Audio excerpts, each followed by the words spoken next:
The New Testament in my blood, October 22. Likewise also the cup after supper, saying, This cup is the New Testament in my blood, which is shed for you. Luke 22:20.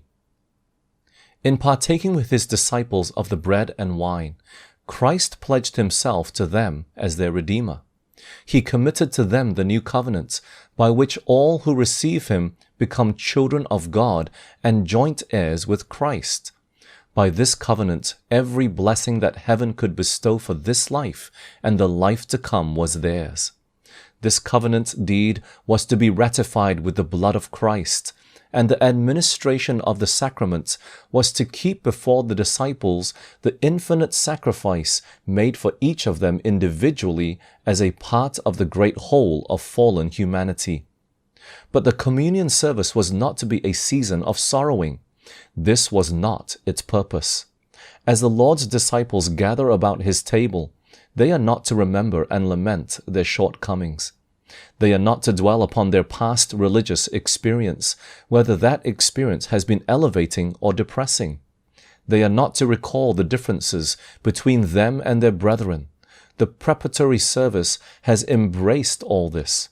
The self-exaltation, the confession of sin, the reconciling of differences has all been done. Now they come to meet with Christ. They are not to stand in the shadow of the cross, but in its saving light. They are to open the soul to the bright beams of the Sun of Righteousness. With hearts cleansed by Christ's most precious blood, in full consciousness of his presence, although unseen, they are to hear his words, Peace I leave with you, my peace I give unto you.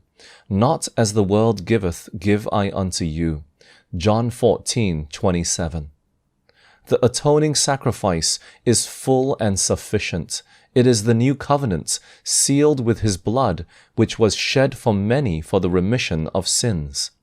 This Christ declared as the Last Supper. In this cup there is to those who drink in faith peacemaking, soul-cleansing efficacy. It is the balm of Gilead, which God has provided to restore health and soundness to the sin-stricken soul.